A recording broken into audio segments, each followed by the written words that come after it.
Welcome into another edition of NFT Live.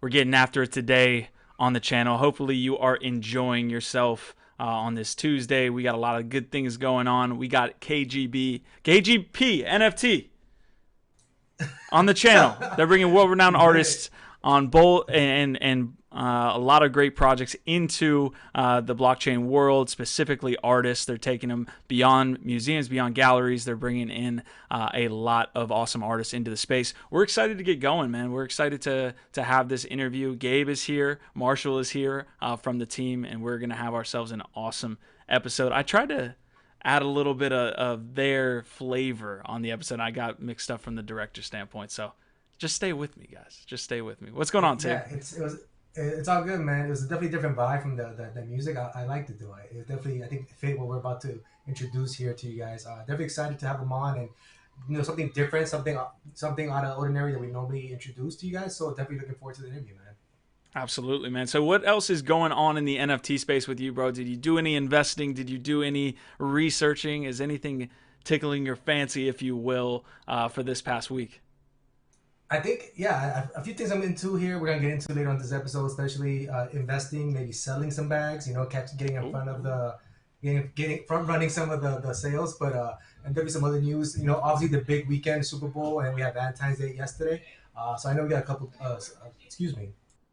I know we got a couple of news coming out, but I know especially Garyvee here in the thumbnail. Q, what's up? What's up with that? Yeah, we got a little clip to play you from Garyvee this weekend or this past week, talking to, I believe it was CNBC or CNN. I can't tell the difference these days between all of these news outlets. We're going to actually play you that here in a second and get our take on basically what's happening with the meme that you see on the screen right here. Garyvee went straight viral for his reaction to this woman's questions, which was basically pandering. But you know what? Let's play the video and let's see what you think about it. We'll come back. I want to give one last shout out, or one quick shout out, to the chat. Thank you for showing up early here on NFT Live. You guys are rocking it in the house as we get started here today with KGP NFT. So let's rock this Garyvee highlight, and then we'll come back to it. I mean, at this point, it's an avenue not just to make a lot of money or lose a lot of money, but it's also an avenue for money laundering, and it's also a place where white supremacists apparently are taking options. I mean, it's problematic at best in so many ways. How do you see what's happening in the crypto space today? I don't think the crypto space has any more problematic issues than the internet, society at large, mainstream media, Wall Street. I think it's a new avenue of innovation, and I think every avenue of innovation has good characters and bad characters. So how do I look at it? I look at it as a new platform where consumers and humans will evolve, and all the good and the bad that comes along with human behavior will play out on the platforms. What about the exciting world of the NFTs? I think a lot of people NFTs say are that these are grossly things that should misunderstood not by have mainstream. values. Yeah, I mean, people thought that Andy Warhols and Jackson Pollock should not have value. People thought that sports cards should not have value. People thought that sneakers should not have value. The thought of people deciding on their opinion of what should or shouldn't have value has made me laugh my entire life and has historically been incorrect. The market will decide if something has value. So for me, it's more about understanding why people buy NFTs. All right, so we're coming out of this one. We're coming out of this one with Garyvee. I mean, there has never been a bigger pander on the NFT Live episode than that video there of this woman saying that white supremacy makes its way through crypto and blockchain. That's basically what's happening here. Is this an Alex Jones podcast we're getting into? It's about to get real weird in here, but it fits the narrative that a lot of, I guess, outsiders say. It's about money laundering and all this crazy other stuff that people do with crypto. But I gotta give credit to Garyvee. He definitely made a point and kept us calm and cool because someone's basically throwing your face that all this stuff is a scam, and none of this should be worth any value, hold any value, and I feel like he definitely dealt with it the best way possible. He, just gave his thoughts and opinions, which a lot of people agree with, especially a lot of people in the space. Gary has come off differently a few times because he also comes off as a bit shilly when he starts pumping a few projects and then starts selling them on after he pumps them on Twitter or whatever. But you gotta give it to the guy. The guy's good for the space. He knows the space well. Yeah. He's a successful businessman outside of the space. So, like I said, that face says it all. He knew he was gonna wreck this girl, and and it was like a slow moving a train accident that you just love to watch because you knew what was coming. Yeah, and there's the viral pic of Garyvee, that smirk that is going to be around the NFT space for a long time.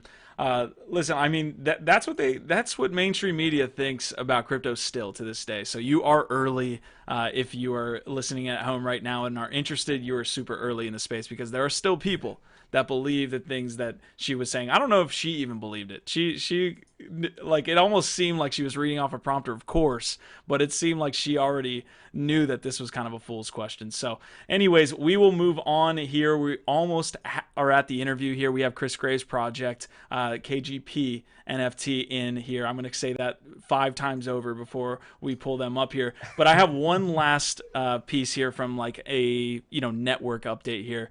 We had Louis C. Rhymes on the network last night. Of course, we have all different types of NFT content across the channel: music, art, collectibles, sports, games. All of these different channels are within our network, and Music Mondays is hosted every Monday at 9 p.m. Eastern Standard by Louis, Jared, and Natalie, who are just like steeped in the music industry. And it was an awesome episode. I'm going to play one quick clip from Louis. How he started the episode was basically a live performance. So hope you enjoy the next 30 seconds, and let's see it. Watching me from in the top, bro. Camacho, I got flow. They singing that shit like a rock show. Steady info with the pot smoke. Pin with the pen, the Picasso. I'm hot though, like hot coals, like oil on top of a hot stove. I got smoke. Wanted in poker. Honestly, got it like Costco. That got flow. Fuck lyrical lemon, I got my sauce and tomato. Well, God knows, it's his plan. I feel like you give him Toronto. Won't stop tail. They're banging my shit and they screaming my name when it drop though. You better believe and bet it on me. Flowing so natural and regularly. The way that I flow so dope, it is louder than smoke. You rather go get on the street and heavy and deep. Like a secret that's better to keep. A genuine treat. You wouldn't believe it, like vegetable meat. This man that'll be like a chop shop. All right, Tay, what do you think about that performance there? Dude, man, if anybody knows, I'm a huge Louis fan, man. Like, since the beginning, I supported him. I buy his NFTs. The man just brings it every time. He has the passion for it. He has the drive for it. And you want to see people like that succeed, because they're in it for the right reasons. They want to, just show off their talent to the world. And the stuff that he speaks on, the stuff that he raps about, it's stuff that he knows, the NFT space and grinding and hustling. So the guy is just so talented. He brings so much energy, and we're just so like thankful to have him on the network with us, man. Because the dude is a talent to be had, and definitely just happy that he's with us every Monday night, man. Yeah, and that episode yesterday is live on our YouTube channel now. I did want to wait to shill the episode because I direct that episode as well. I do a little directing on the channel, as you can see. And we spend a bunch of time pre-episode to make these really nice for you guys. Although, when I screw up like that in the beginning of the episode, it doesn't seem like it. Well, last night, while we're trying to get, through OBS and vMix and all these different things, I had this whole intro set up, and it was going to be smooth and with the music and the New York City background. And this is what people heard. And please cover your ears here, or like turn down your volume or do whatever you got to do, because I wasn't hearing this on my end, but this is what people got as the intro to Louis with the background, which I liked, but the music here, you just hear it.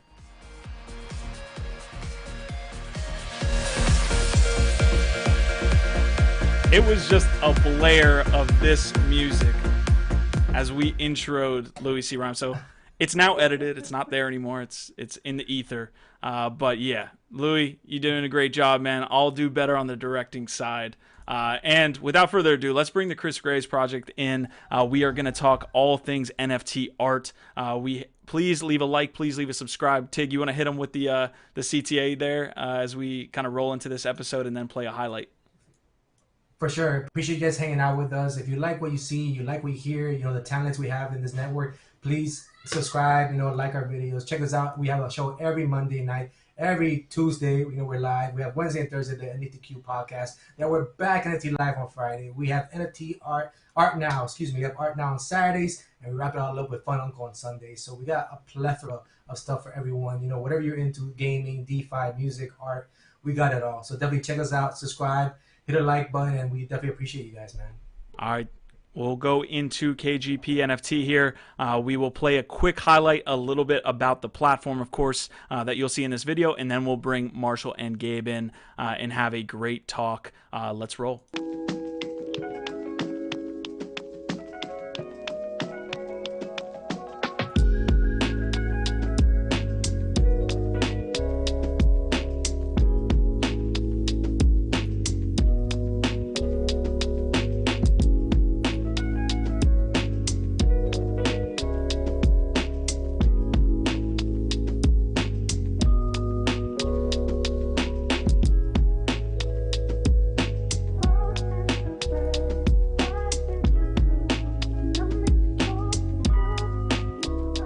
All right, I have Gabe. I have Marshall, co-founder of the Chris Graves project here. We're going to get into a great discussion here on the channel about them bringing artists into the NFT space and really doing a phenomenal job. We'll take you into the platform and all these different things. Guys, how we doing? Great. Thank you for having us. Tig, Q, what's up? Awesome. Thanks. I'm so glad to be here. Thank you. Awesome, man. Yeah, for sure, man. Definitely appreciate you guys coming on. Oh, go ahead, Q. No, take it away. Take it away. Let's break down the project, guys, but I'll let Tig ask the first question, then we'll run with it. Yeah, for sure, guys. I know we put this last minute, so definitely glad to have you. I appreciate you guys coming on. I know a lot of stuff happening now with Denver, so I definitely appreciate it. Marshall, if you want to just give us a quick breakdown of your background and how you guys started in the space, and then we could go a little further into how this idea and this project came about and how you, lined up with Gabe on this. Yeah, so I've been a working photographer for about 15 years now. I do a lot of commercial editorial work, but I also do a lot of like gallery and museum work. My master's is in photo book making, as would have it. And I've always kind of been involved in the DeFi space, probably since around like 2015, mainly through like journalistic endeavors, and then I kind of came into it on my own. And so I kind of was aware of what was happening, but I didn't really get head on into it until about January of 2021. And that's when we started to I saw a few other photographers starting to really get some things going. So I was watching Justin Aversano and Chris Graves, put their mints up on OpenSea of January 2021. And I immediately got on the phone when I realized what this was. And I was like, you guys got to show me how to mint. I got to get involved in it. It snowballed from there. I went from just kind of learning to becoming obsessed with everything about it to just getting some early sales and some success in the space and deciding that, there were so many different things we could do here. There was things that needed to be built. There was things that we could build, and we could build them, before anybody else did, and do it in the right way. And so I was fortunate enough to know Doc Gabe and was seeing everything he was doing with Electro Labs and the success that they were having. And so it was just this kind of perfect storm of, knowing the guys that were having the success in the one-to-one photos, and then being able to reach out to Gabe with all my theory on kind of what needed to happen for the marketplaces and what needed to be built. And we really just we all were fortunate enough to come together and decide that we were going to do this.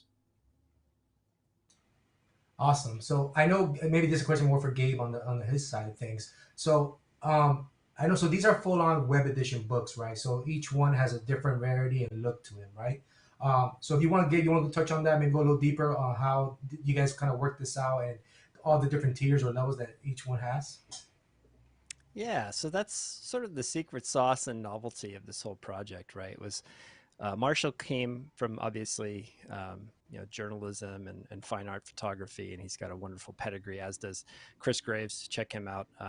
Most notable in recent years for his end of the year Best of Nat Geo photo for his coverage of the BLM protests. But he's been publishing a wonderful stable of contemporary working photographers. And Marshall and I started having these conversations, I feel like it was back in May or June of last year, about how do we take multi-page edition photo books and turn those into NFTs. So right now, the current syndication for most works is one-of-ones, right? Whether it's Justin Aversano's work, whether it's what they're doing over at Quantum, which is also a wonderful platform. If you're NFT photo curious, check out Quantum Curated on OpenSea. Wonderful collection, wonderful set of photographers.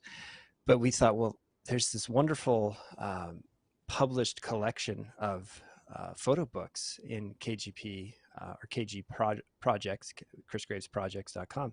How do we bring these to the blockchain? So I basically started the journey with Marshall and put an engineering team together to basically find a way that we could have single tokens tied to multi-page editions and then give the user an experience of viewing those that wasn't tied to just clicking through individual images. We still get to have the framing, the composition, the layout of the photo book, but then the magic of having them digitally means that we can add unique characteristics. We can have a unique signature on each one that Marshall hand does, using a digital pencil and a tablet, for example. I think in this preview video you're showing, there's a little doodle that he added to this specific edition. So all of the editions for this first release, there's 550 total, are going to be unique.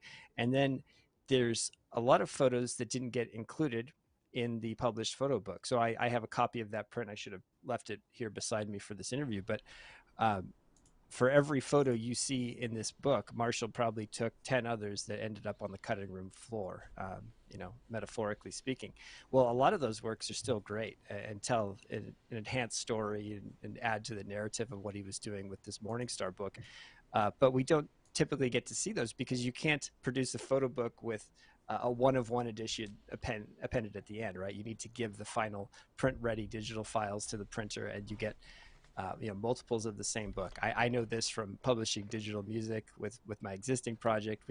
A lot of our users wanted unique vinyl records. Well, we have to create a plate for each one of those. The same goes for printmaking. You have to create the press and the process for each one of those books. So now in digital format, we can have one-of-one editions that didn't get added to the actual physical print book within the NFTs. So there's going to be unique editions. There's going to be unique maybe afterwords or introductory write-ups that add to the narrative. We have some ideas around adding some other sort of side elements like a poster or even audiovisual components. Like the nice thing about photo books is that in the future we might even add accompanying music to the experience, or maybe some video files, and the formats that we're playing with allow us to do so, but it's still tied to an NFT.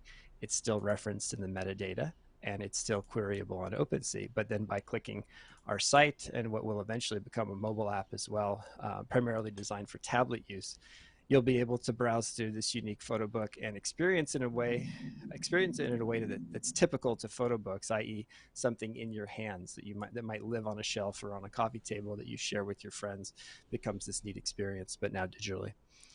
Yeah, Marshall, I want to jump into the platform and your latest release, Morningstar here, then we can definitely give it a look here for the people at home as well. But I want to have the broad NFT photography discussion, almost like a 101 here, if you can keep it short, because I do want to get into the project. But I'm a collector. I'm more of on the just general collecting side, and a gamer as well.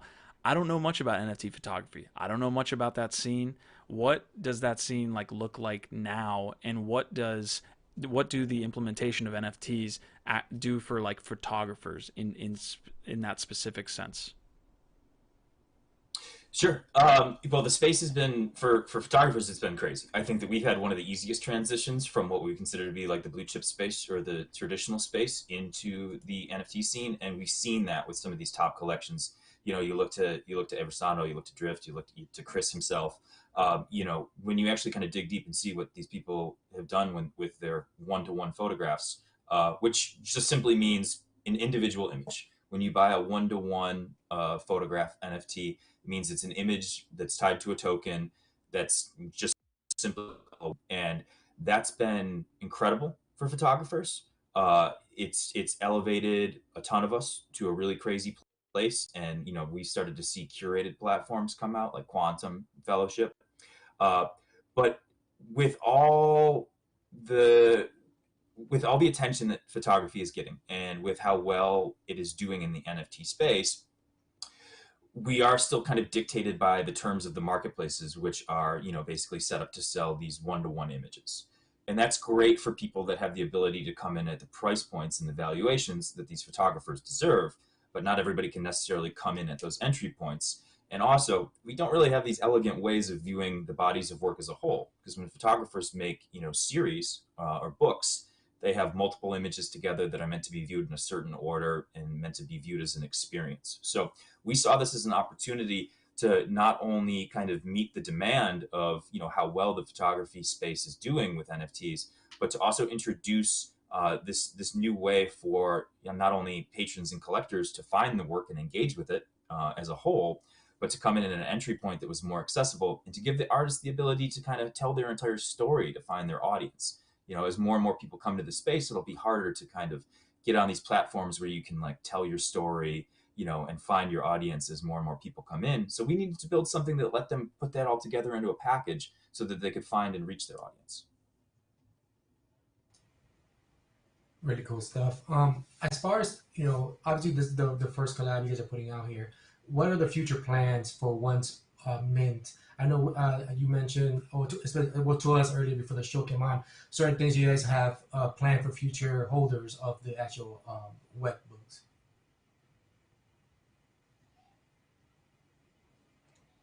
Yeah, so I'll take basically that one. we're going to be, yeah, go ahead, sorry. Yeah. So sorry, it was a pregnated pause there. So we're going to be doing one release a month, primarily with artists in Chris Graves' stable. So many of them will be books that have already been published physically. Most of his have sold out. If you go check out his physical publishing site, there's quite a demand for what he's producing. So we're going to be taking those, bringing them to digital editions. There will be pre-sale access granted to holders of Morningstar. We're also granting access to the book editions for those that have collected one-of-ones of the various artists that we're producing through KGP. And then we have a number of other endeavors that we're trying to undertake with publishing companies that have out-of-print works and even rare books. So there's a lot of context behind this project that helps sort of inform what it is we're trying to do. If you are a collector of photo books, you'll know that ecosystem has changed dramatically in the last 40 years. Like, it was quite common in the 80s and even 90s to have your works published as a photographer and have them sell out. And suddenly there's this out of print book. You can find it on eBay. It sells for thousands of dollars. And there's many of these works that are inaccessible to the modern collectors, both physically and digitally. So what we hope to do is engage with some publishing houses that are within Chris's network and take some of this out of print work and bring it new life on the blockchain, basically through KGP NFT. Some of these might be in the way of white labeling our technology for other publishing companies, but we intend to have touch points there for holders of our project such that they can have access to these in-demand works that many collectors are already owning in physical forms, but now that we'll be producing in a digital NFT form. Really awesome stuff. I just want to touch on something. I'm a holder of photo, so you know, for the holders of photo, I know Time dropped like a year web book as well of different photos, which I think was really cool. I've never really held anything like that. You know, you get to check it out. It has all the different photos and different artists in it. So this kind of reminds me of that, which I think is really cool because, you know, you get to kind of get a sense of the artist and the feel for certain projects, you know, that you might not maybe have access to anywhere else, you know. So definitely something cool that I think you guys have put together. Can we touch on? I know this might be. I think touched on that. You guys, this is on chain, right? So it's definitely unique how you guys have done it. As far as any other projects similar to this. Frankly, I think we're the first that are doing it in the format that we've produced from an engineering standpoint. Like, we're familiar with the Time project. Okay. It is multi-page. That being said, they don't have a native viewer. You're kind of bound to the clunky OpenSea interface. You can't go full screen. You can't view it. Like, we're designing this for 4K monitors, right? We're designing this for your photo frame that's NFT centric, right? Like, Marshall's taken these big, beautiful photos on a camera that has the pixel density far greater than the print edition would allow, right? So we're producing the application and the actual technology stack around this for it to be viewed in its most brilliant and beautiful form, basically, and to tell the story within the narrative. I like what Time did with that release. The problem is it's constrained to that little thumbnail window in which you can view it. So fidelity is really important in what we're producing. And then the application is essentially going to really demonstrate that. So upon launch, they'll be able to view it, the holders, that is, in the web viewer, optimized for mobile as well as desktop experiences. And then we're going to have a native app that will sort of replicate that, but in tablet form, basically. So yeah, we got another thing. Sorry, ahead. a nice in piggybacking on kind of that, it's been cool to see people kind of get things out there that are really starting to play with this idea. But we're really excited for people to experience the fact that when you mint a book from us, you have a unique edition. And so the content that's tied to that, the way that displays on secondary marketplaces, and the way that you can then turn around and trade or sell that, is totally unique to that edition. So as we see it right now, there's been some really cool projects where, when you pull them up, you'll see maybe a couple hundred of the same book. There won't be anything that maybe is like unique to the content of that edition. But for us, when you mint an actual book, you are minting that not whatever's contained in it, however it displays on those marketplaces, is all integrated around whatever traits are associated with it. So what we're really trying to introduce into this space is that we can view books as unique assets. And once we can get the space kind of integrating, viewing books that way, I think kind of the sky's the limit.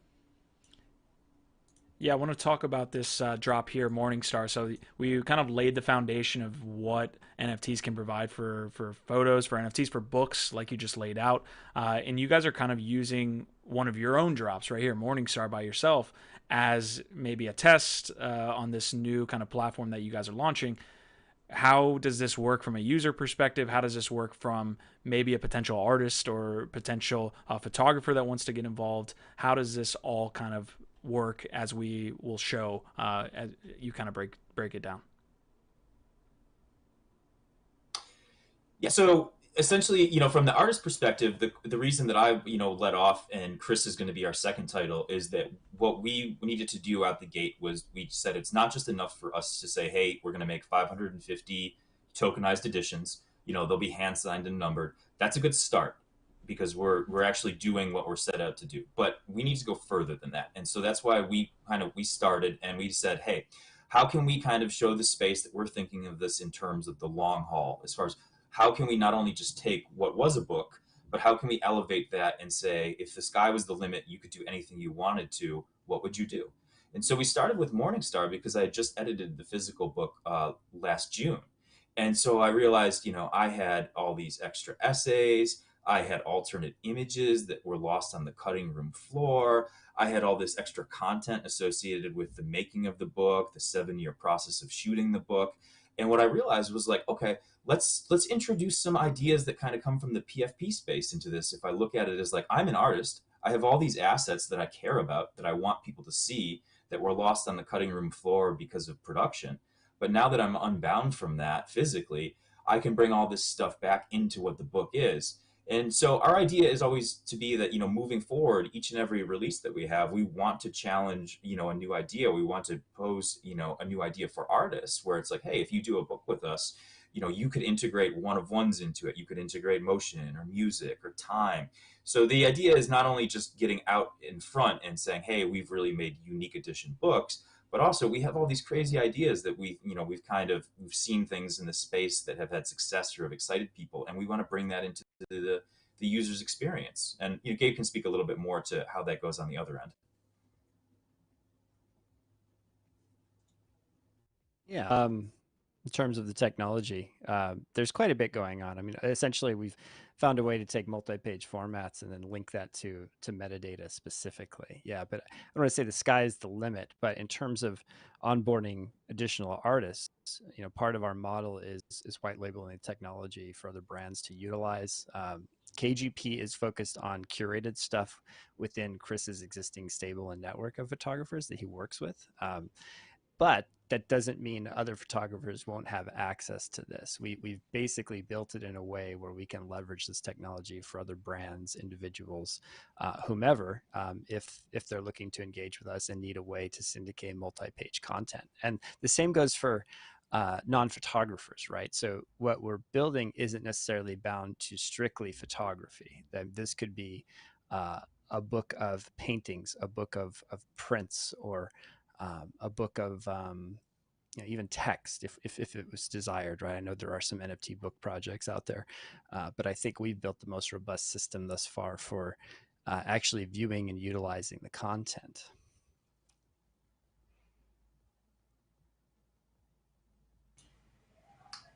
Q, go ahead. Sorry, I have to mute myself. Okay, guys. Hey, we had a couple good questions here, and you guys were able to break it down pretty well. Anything from the platform side that you guys want to hit on? I think we've got about probably 5 to 10 more minutes. But I love the absolute like breakdown of this. I would love to get KRIS in the network sometime. But how would you guys like to kind of leave us here with a couple more points from the user side? Yeah, I feel like I dove into everything without sounding like a broken record. But ultimately, like the big thing to emphasize is these are unique editions. You know, they're not 1155s, they're 721s. We're making sure that each book has a unique component to it for the user to enjoy, so no duplicates. And even though these collection sizes are a little bigger than you might expect for one-of-one photo collections, we are providing some unique value in those one-of-ones that are added to the photo books, or different afterwords, different signatures, different covers. There's all sorts of variants we can do. And then we provide the application stack for the user to actually enjoy them, rather than them just existing as a thing in your OpenSea wallet, where that's the only place to view it. We're providing the tech stack that allows you to interact with them more readily, which I think is really the magic of the whole thing. So. Awesome, man. Hey, from one last question I had here, Marshall, you guys talked about actually having like physical locations that you've been able to, host events at, galleries and such. Kind of break that down. How does the physical, space, kind of showing this off from an NFT photography standpoint, what does that look like today? Yeah, it's interesting. It's like I'm after this, I'm hopping in the car and I'm heading up to LA for NFT Tuesday, and I'm going to be showing some stuff off on my phone and tablet to some people there, as well as like the physical book accompanying it. So, I'm going to be doing some things with some galleries, both digital galleries, strictly digital, and also galleries that integrate digital screens into them in the physical space. So, I think what we're seeing right now, especially behind the scenes, is people that are willing to enter into the space are seeing all the possibilities this holds, as far as kind of where we're going with everything and what the possibilities could be. So I think that we're going to see, especially in this coming year, as more tech like this starts to kind of emerge in the space, where people are trying to build something that suits a need. We're going to see some maybe more traditional institutions start to integrate the tech into their existing spaces, and vice versa, maybe enter into some of the digital spaces as well. So for us, there's all this opportunity for how we can kind of keep a one foot in both worlds, but do it in a manner always first and foremost that's respecting the artists, taking care of the artists, and building new ways for them to reach their audience, which is at the end of the day what we're really all about. Absolutely fantastic ethos there, Marshall. I'm going to leave with one more question here, and that's kind of like a roadmap and timeline for this release. How can someone get involved if they're interested in kind of purchasing one of these one-of-ones in these books? How do they get involved, and what does that future drop look like? Yeah, check us out, kgpnft.com, kgpnft on Twitter, obviously, and of course Discord. The first launch will likely come late February, early March is what we're targeting. We're just really buttoning up the application side, making sure it's optimized for mobile, tablet, and desktop. There will be one release following every month after that, different photographers per month, basically different book, different theme, different visual aesthetic. So you may not jive with the first work, you might jive with the second and third, fourth, etc. We're trying to offer something for everyone. Following that, probably April or May, we're targeting a mobile app launch, which will be really, it's mobile app. It'll be iOS and Android native, but it is focused on tablet usage. You'll be able to basically plug in your wallet address that owns the specific photo books, and then you'll have a native viewer for your device, basically. And then we're also looking at integrations into TVs and frames and the like. So much of our internal roadmap is all focused on development around what we can do with these photo books. What are the constraints? How can we better leverage them for additional devices? And then on the artist side, it's about going through and giving a platform to many of the artists in KRIS's network, And I know Marshall can speak a little bit more about that. Yeah, so for what this looks like for us on that roadmap is that it's really interesting. I have my kind of role once I get through the first launch is that I've kind of become a creative director where I meet with these artists, and for each release that we do, we're challenging them to take the content of their work and see how that can transition on a tech spec level to do something really new and unique for the book. So not only are we going to be introducing these amazing artists to this community, but we're going to be challenging the idea of what a digital book can even do. What parameters can we play with as far as how you interact with it? So my focus is going to be on that moving forward, but we have a ton of exciting things when it comes to the types of releases we're going to be putting out. And we also we think it's going to be wild when we start seeing books being traded and transacted on these secondary marketplaces, when people want to get the projects that they're really in love with, and also what that's going to do to one-of-one photographs. Yeah, I like the use case here for like the one-of-one photographs on like a, I guess like smaller artist or smaller photographer scale. But I'm super interested in like when the big publications start to get in, when the big book publishers start to get in. We've seen that, right? It starts from the individuals first, and then it moves to where when will we get a entire kind of set of books from the largest publishers in the world? When are we getting kind of that adoption? But super interesting stuff, guys. Did you have something there, Gabe?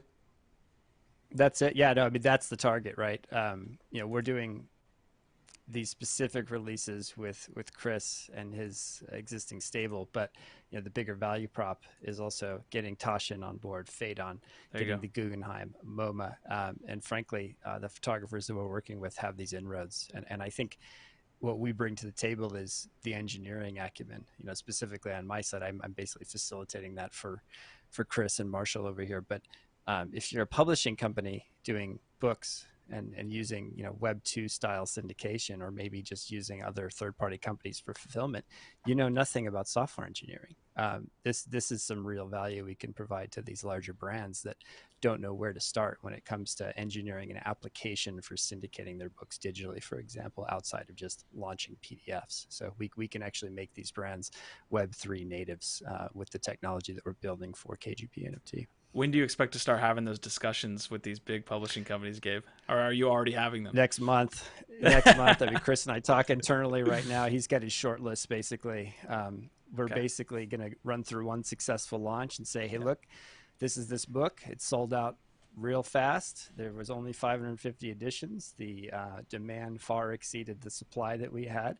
We're doing another one next month for KRIS. We can do this for you. What are the books that you want to publish? We'll attach this to your site. We'll make it Web3 integrated. And we want to also give access to those that have been with us since day one on KGP.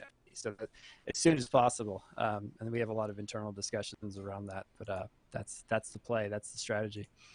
Awesome, man. All right, I'm going to let you guys go. I do have one last personal question as someone that wants to make their way into like displaying NFT photography and things like this. I did have a question on what your guys' kind of recommendation would be for buying maybe like a canvas or anything like that you see. Some people are saying, hey, just throw it up on your TV screen and throw it on Bluetooth. There's like NFT specific ones. There's specific utility pieces around like not burning the NFT, but some canvases that can only display one NFT ever. What are some of your guys' expectations or recommendations for sharing and displaying NFT photography? I'll chime in first, just because I'm a nerd, and I'm waiting on those token frames. I just got a shipping notification. It's tokenframe.com, and I ordered like 2 of them for my house. I think it's a cool product. I saw it at NFT NYC, and I was playing with the app, and it lets you basically connect your wallets. It's not just tied to Ethereum. So there's NFT photographers on other chains doing great works. They should give me a nice little credit or something for this, because this is not a paid shill. I spent way too much money on these token frames. So I think they're shipping by the end of the month, but I'm hoping the product is as good as the demos I saw in NFT NYC, because they look real good. Like the display has that softness to them that looks almost like like digital ink rather than a bright monitor. So it can live in your living room or on a nice wall and not feel like a TV. It feels like a picture, but then it cycles through the works that you want to display. So I'm excited about this one. That being said, the price point is high, and I think we're going to reach an inflection point with some of these digital frames where others are getting into it and the production, and hopefully having a lower bar to entry in terms of price point for NFT frames. And this goes for other NFTs too, not just photos, but we do know like photo NFTs are the perfect candidate for these frames because, you know, you don't want to look at it on your mobile phone, or maybe your laptop screen is dingy. Like having this as a discussion piece in your house is the way. That being said, I also take a lot of Marshall's photos and other photographers that I collect, and I put them in my on cyber gallery, which I think is also a really novel way to display photos in the metaverse sort of fashion. But maybe Marshall has some insight here, like how he's displaying the photo NFTs that he likes. Yeah, I mean, just there's a bunch of different kind of emerging galleries, you know, at least on Cyber. I do some stuff in Crypto Voxels, but maybe just a little sneak peek at something. I'm having a talk with somebody on the 23rd, Chevy Pop Rob, who's launching his new platform, Citrus.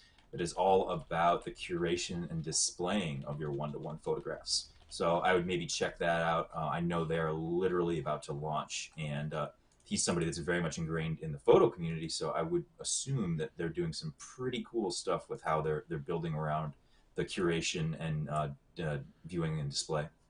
Marshall, some alpha on the show, man. I appreciate it. I just showed Citrus, and it looks like they're like still in kind of like stealth mode there, only a Discord. So yeah I'll make sure to definitely check Citrus out. Thank you guys so much for coming on the show here and laying it down. You guys, honestly, it's a space, as you can tell, that we're not familiar with. So we kind of took a deep dive in a chance on like maybe not knowing a lot about what we're talking about, but you guys came in and really did a good job breaking it down. And thank you guys so much for hopping in. I'll leave the floor to you guys, and then I'll have Tig take us out. But anything else you want to kind of... Marshall, where do I collect one of your works like right now? Like, is there an OpenSea? Do I go on KGP right now, or?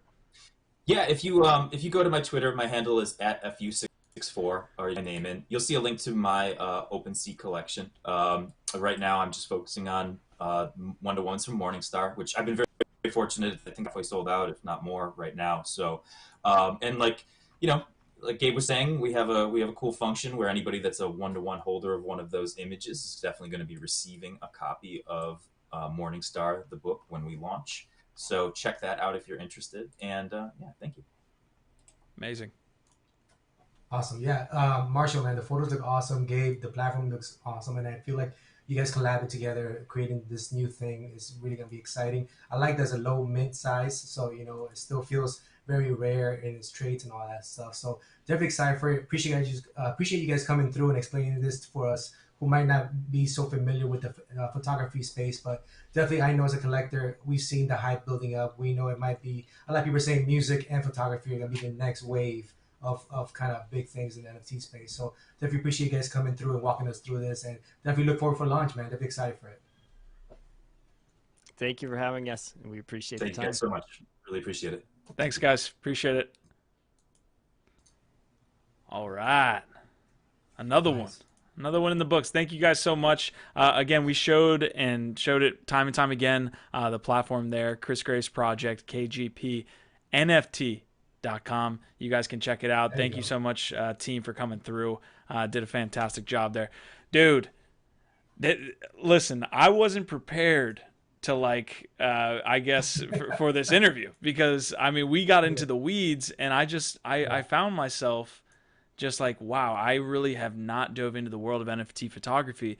But the like post discussion where we were talking about the displaying of art in your household, maybe it's just the newbie in me, but like that really got my light bulb kind of going on. Yeah, I think that's definitely something that we still lack in the space, you know, because these whether it be a PFP or a photography or whatever, some of them are pretty pricey, you know. So you definitely want to display them in your house, show them off. I think definitely displaying whatever, you know, the tech for display is the next thing that we need to get right and make it more common, because right now the entry might be a little more expensive because not many are doing it yet, you know. So I feel like as more companies get in it, there's more different manufacturers getting in it, definitely be the lower entry point. But right now, yeah, I like the ones that Gabe was showing us look definitely pretty cool and more high end looking. So I feel like that definitely attracts more of the high end collector as well. So definitely excited for that to see how we could, display your Bored Ape. I mean, how else would you be able to tell someone that you have a Bored Ape? Q. True. I could not be any more vain than actually throwing that up and just being like, "Hey, here's my ape. Ask me about my ape." But we have a dude. Honestly, we have the high def version too, which I think Gabe was touching on, which is really cool, Yeah. right? When photographers, when you have experience and when you have professionalism, you can see even a large blown up image like that, and the detail within that image is just on another level, man. Like they just do a fantastic job. So, shout out to Marshall. I'll definitely be a collector. I'd love to collect some of the assets and works that we have come on the channel, right? Like it's cool to connect with Marshall and then collect, someone who's rolled through the network, rolled through the city. So Yeah, cool stuff, for sure. man. For sure. All right, folks, this is what we're going to do. We're going to transition into NFT weekly news. We've got 2 stories mainly, but we might hit on some other things, but really it's the LooksRare FUD and the Superbowl ads. Everyone and their mother was waiting for some type of Bored Ape ad. It was written in the stars that we were going to see some Bored Ape, advertisements here on the channel. And what we got was a little bit like this. It's not exactly, but if you were watching the Super Bowl, you saw the QR code from Coinbase.com and put it in chat. If you actually got up in the middle of that party and went over to the screen, you are a Web3 OG, because that's exactly what I did. I'm calling myself a Web3 OG. I got up. Dude, you just see my brother looked at me so crazy. I was in the middle posting my family, and I got up, jumped over my couch, and I thought it was like a free NFT or something. So I started screaming, Yes. free NFT, and I started trying to scan it because it was moving everywhere and I couldn't get it. And my family's like, what the hell are you doing, man? But yeah, I mean, once you saw it, you knew it had to be something Web3 related. So it was definitely cool to see. But yeah, definitely got some odd looks at the party, man. Yeah, and so the situation here, this story comes from CNET.com. The situation here is that the QR code obviously was bouncing around. It took you to Coinbase.com, and there was like a raffle that you could join for like a giveaway winner, and there was like millions of dollars at stake and all this stuff. Well, guess what? Coinbase actually went down. Listen, that's par for the course when it comes to Coinbase. Coinbase is like down every week, so it didn't make any difference to us. That was kind of like what happened. But they paid $15 million for this QR code ad, which I thought was genius, to be honest, because it had people talking, right? Like there's an intricate advertisement that you spent all this time developing this story and had to get the actors and all this shit. These people had a QR code bouncing around the screen. And we're talking about it right now. And not just because we're in the NFT space, but because of how it went down. So 60-second ad, about $15 million, I believe they spent on that ad. Or I might be a little bit off there, but they spent millions, and it had us talking. Yeah. And it's funny because they also got you to update their terms and services. So for you to be able to join the actual raffle for the money, you had to agree to the new terms and services, which I feel like that's kind of how they push their user base to the website. Hey, you want to get on this money, but we got something we need you to do first. So so you have to agree to the new terms and services. So there's always a catch, I feel like. But yeah, I mean, definitely genius marketing, simple, but definitely captivating because it got everyone talking. And everyone expects something from, especially like Coinbase and Crypto.com and FTX that we see all the time. But this is something so out of the ordinary that caught everyone's eyes, and definitely pretty genius, man. So Coca Jenkins is coming through saying, "Oh yeah, I scanned that. Space Smells Like gave us a thumbs up." I'm guessing that means that he maybe scanned that, or he or she maybe scanned that. Guys, let me know if you're a non. I don't be offended if I'm calling you he or she or what have you.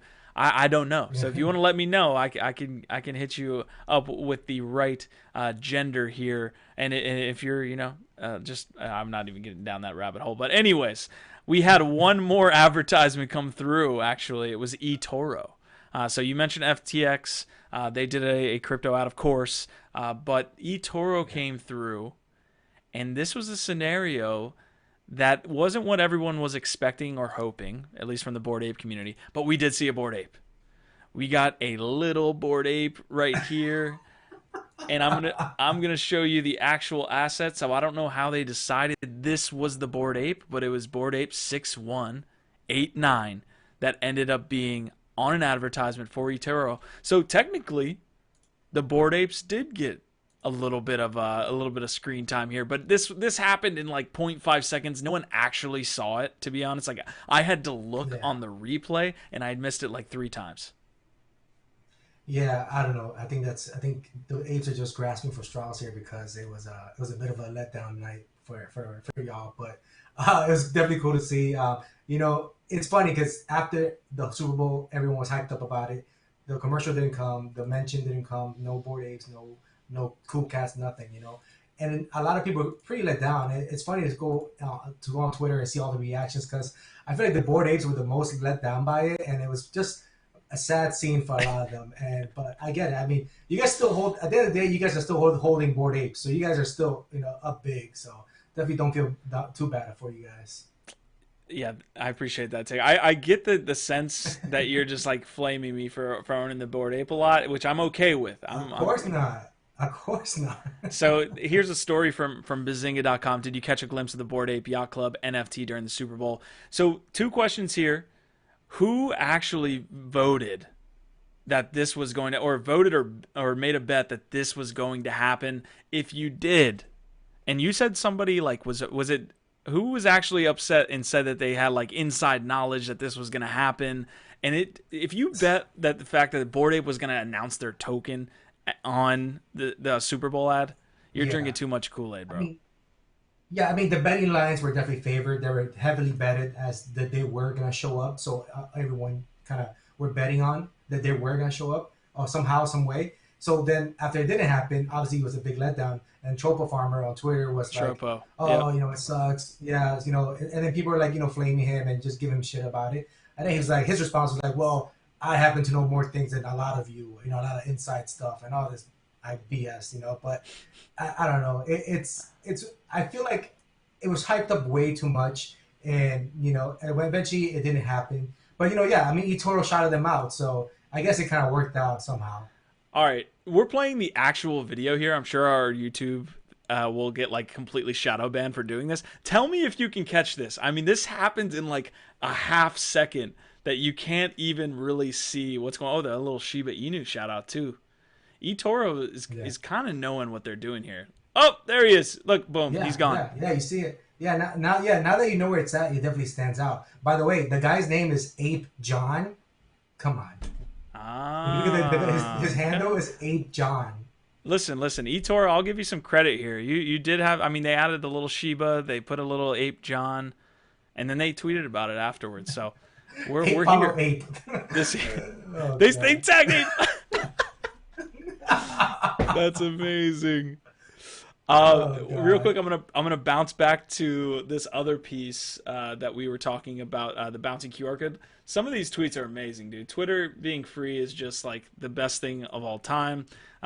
This guy says, Ian says, I scanned the QR code and the FBI is demanding to open my door. I scanned the QR code and my phone turned to guacamole. And I just love Twitter, man. I love shouting out good tweets, man. Yeah, and it was like the whole, I scanned the QR code, now my ape is gone. Just the whole hijack of apes and stuff. But yeah, I mean, Twitter always wins, man. Twitter has, they're so fast too. Like literally moments after that commercial ran, like the memes are out. It's people literally, that's their job, like 24/7, just meme creators, man. It's insane. You want to talk about meme creators? Did you see how bad 50 Cent got memed? Oh man, they put the other one. Oh. They put the other version of it upside down. First of all, I thought it was a joke at first because I didn't like 50 got a little big. I mean, it's been 25 years, so you can't blame him. But damn, he got a little bit big, and there were memes right afterwards, like you're saying, like 50 Cent turned into a full dollar. It was just on. He got put on blast. So, anyways, that was kind of the news here from the Super Bowl. Not too much else from like the in-ad perspective. You didn't see much, like again, just the run through. FTX, eToro, and Coinbase were the 3 that kind of hit it. So maybe next year's Super Bowl we see some NFT ads. Maybe we get you know, maybe we're like in that adoption cycle where we start to see more NFT based ads. I honestly would have put money on a Coinbase NFT piece, which is, again, like you were saying, free NFT. That's probably what I would have guessed. I would have put money on that. Yeah, and definitely it's a lot of money to spend, man. So, you know, for 30 seconds, which is crazy. So yeah, I mean, some of these projects definitely have to show some money out to definitely get your name out there. Absolutely. Okay, guys, appreciate the comments there. GB saying that was quick. Yeah, we definitely barely missed it there. And then Mr. Here, and I definitely scanned. Oh, Mr. Here. Okay, so Space Smells Like is a Mr., and he definitely scanned. So we are good to go on that front. Guys, the next story here, which Tigbo is absolutely going to lay it down from a story standpoint, is going to be LooksRare and the FUD that they are getting. But I'm just going to pull up the tweet really quick from Franklin. This is a very, you know, popular ape account, very, very popular individual. I think I honestly met him in NFT NYC. This is not cool. Like, for this is not cool to do. And we'll break it down here in a second, but this tweet thread is absolute trash. It does not deserve any kind of, like, I don't know, positive engagement. Basically, this guy just called out like all of these different seed investors and like literally tagged all of them. Like, you can see tagged every single seed investor and just put them like open and on blast. And to me, that seems way out of line. This stuff happens all the time, but I'll let Tigbo go into it a little bit. This, Franklin, stop. This is not the good. And honestly, go ahead. Well, let me ask you, did Franklin get in on the seed round? Because it sounds like he didn't. Great point. This dude would have been like, "Hey, check out my 37 apes and look at all the LooksRare I have." Like, that's what the tweet would have been. He probably didn't get in. This is bullshit. Yeah. But Tigbo, I'll let you kind of break it down, man. I just did this. This rubbed me the wrong way. I think the story has two different things that I think are offsetting to people. One, obviously, the amount of money that these investors got in return, which was, I believe, 1,200% within a month. So break down what happened for those people that don't know. What actually is this about? So okay, so I'm sure everyone knows LooksRare, the website, you know, gave out airdrop to the form of tokens to people who had used OpenSea, and depending on the certain volume you had spent on OpenSea, you got a certain amount of Looks tokens. Well, Looks tokens was funded by a few seed round investors who put in, like he said, a total of 1,488 ETH altogether. So if people who staked their Looks tokens were able to receive Looks tokens in rewards, along with ETH rewards, wrapped ETH.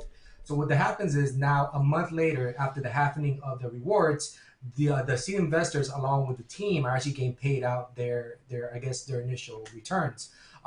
So what rubbed people the wrong way was team members from LooksRare actually got paid out about $500K each within 1 month of work, and then those team members actually started tornado cashing out their actually allotments, I guess. Okay. Which seemed a little sketchy. That's a totally different story. This part of the story makes sense.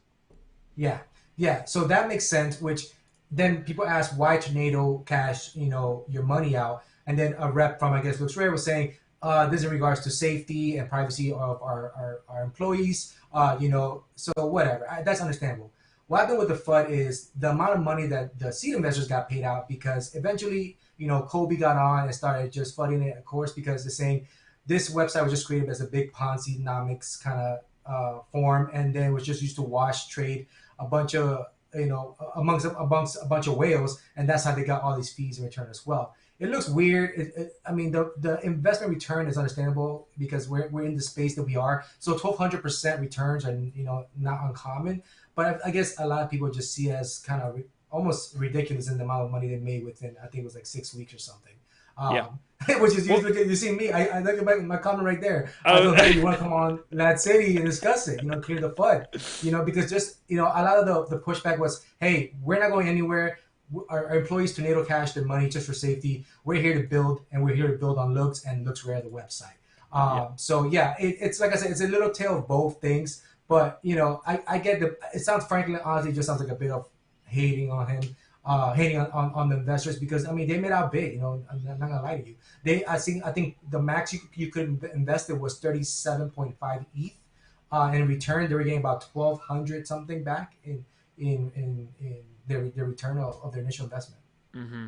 There's a lot to break down here, and there were individuals that bought Looks to stake Looks afterwards because they believed in the platform. They believed in that decentralized marketplace narrative of like, let's take on Coinbase, or I'm sorry, OpenSea.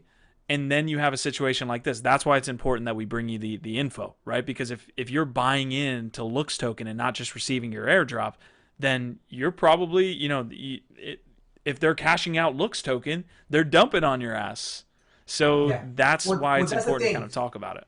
That's the thing. So they didn't sell their Looks tokens yet, but they did get their allocation in rewards of ETH, let's say, so their return. Okay. The thing about it is saying they've been transparent with everything. Their white paper shows the tokenomics behind the website, how they're gonna distribute the tokens, the allotments to the stakers, to the volume, like you said there, and what was allotted for the airdrop. So he's saying, listen, all this info was out there for everyone. Everyone knew how much the team was going to get paid and all that stuff. So there is, I guess, some FUD that was created around just I guess, hating because in reality, everything was laid out for most of the investors. Excuse me, most of the white paper. And this doing analytics shows the actual investment of whoever was involved, Pranksy, Wade's, Coco Bear was on there, and what they got in return as far as for their fee share. Yeah, and honestly, and we'll pull it up here one more time because Franklin actually, you know, is laying out on this tweet thread what you're seeing from Dune Analytics there. So you're seeing the actual initial investment, and then you're seeing how much is getting paid out. But why put these people on blast? What are they doing? What like? Yeah, I mean, you see. I think it's because you see some big names on there, you know, these and the 805 Seneca, which is totally fine. These guys are known whales in the space. They know they're OGs in the space. So I guess I think honestly it's just a big thing of just hating, not getting in on this because honestly I don't see anything wrong with it. These guys invested in a company that did well after launch. Exactly. People invested in the token, so obviously the token value is gonna go up. So I don't see anything wrong with it. Yeah, 100%. I mean, the platform could have completely, you know, been a dud, you know, and they could have lost all the ETH. That's what the investing is all about. And I understand, you know, when you're in the know, you know when certain things are going to do well, certain things might not do as well, but you never really know. You know, you never really have 100% idea. You just have a guess. But some points that were made, that it just looked weird, like they just kind of, and why they say it was just made for a washing thing between whales because they even, you know, they pushed out the website without even having certain things you can do, like how to sort things by lowest price or just buy now. So like that, just those little simple things were not even done yet. So a lot of people saying like, look, they just pushed this out to kind of get the tokenomics and Ponzi schemes going and all that stuff. So I mean, it's definitely a lot of questions raised, but the team, as long as the team is here, they're building and fixing the website and actually making it competitive to other marketplaces. I don't see nothing wrong with it. Yeah, I'm trying to look up some LooksRare data for us here and see what that looks like over time. I don't know if I have the full look. I'm just looking at DApp Radar here. I can pull it up full screen, but guys, let me know if I'm not getting the right data. But you can see an all-time amount of data from a volume standpoint, and I wouldn't pay attention to that volume standpoint this low, but this dip definitely, if that's the correct analytics, then definitely a little bit of a dip there, Tigbo, and maybe the wash trading claims are a little bit substantial. Oh, listen, the wash trading for sure is there. No, everyone knew, okay, because you're having these assets, these NFTs traded back and forth amongst the same user multiple times, and obviously that's because of the rewards that were given out. Now with the rewards happening and all that stuff happening after the 30 days or whatever it was, obviously volume's gonna go down because the initiative to wash trade and get those rewards is not there anymore. Yeah, 100%. We'll continue to watch LooksRare. I would love to get that team on the platform. Obviously, with like anonymous or pseudo anonymous teams, it's tough sometimes. But I would love to talk to LooksRare. That was a good breakdown, man. I appreciate you kind of bringing that story to my attention this morning, and kind of just looking at the way teams go about this is super important. But that's what you have to look at as an investor into Looks, right? Like the airdrop tokens you got for free. There's no, there's no, calculation that you have to hit there where you're like, oh, I need to hit this to kind of break even or anything like that. There's no cost to your entry. I don't get the FUD, man. Like, honestly, if whoever staked their tokens like I did, you made out well. You made profit, even with the ETH rewards and with the token rewards that you got back. So, honestly, I don't know anybody who's kind of flooding this or kind of complaining about it. Seems like they missed out on it. Honestly, I'm happy with what it was. I'm out of it now. I currently don't hold any more Looks, but I like the platform. I like that they're integrating certain things and working on continuing working on it. So, like I said, I have no problem with it. I made money on it. I appreciate the airdrop. Shout out to them. And like I said, I think it's just FUD. That's just false stuff. Yeah. I'm just gonna ask, don't do stuff like this. Like, please, if you're in the space, that's just negative energy, man. It's full negative energy. It's full of negative energy here, man. Like, it doesn't make any sense. Like, you better do a freaking tweet thread for every single large platform that took seed investors at a certain point. And at the end of the day, if you're buying into this stuff, you have to look. The data's all there. The data is all there. You can look at the cliff. You can see, when are seed investors getting unlocked tokens? So I can say, hey, they're not getting their Looks tokens for a year, 2 years, sometimes 6 months. So that's something you have to look at when you get into some of these projects, of course. So this whole thing, man, and maybe it's just the energy from like him shilling his apes all the time. I'm just not a fan of the guy. So that's negative energy, though. We want to have positive energy on NFT Live. So I don't do that often, but I just needed to put that out there, man. Please, don't be that guy. Yeah, Gary face, exactly. Gary says it best right there. hit him with the Gary face, man. Hit him. Hold on. Boom. All right. Anyways, guys, we had a great episode here. We had KGP in the KRIS project to talk about NFT photography, a topic that we weren't that familiar with, and we came away educated, of course. I definitely want to get involved in some of the works that we have on the channel. Like when we have a good artist on the channel, I'd love to start collecting their work, and I think they talked about how to display your NFTs as well, and that was a cool conversation. Yeah, for sure. And KGP NFT are still having their pre-sale, so you could go to the website and sign up for that. And then they were gracious enough to give us one NFT to raffle off to our nobles, along with some pre-sale spots. So we'll definitely put that in our Discord. And if you're not in our Discord and you want to become a noble, join us at LADZ City. Come check us out. Join us. Like I said, every day we have some live content. We also have people in the Discord just hanging out, talking NFTs, talking DeFi, talking Looks, FUD, whatever it is. We're in there just hanging out, just vibing. Like our model says, our vibe, our tribe. Come check us out and just be part of the family, man.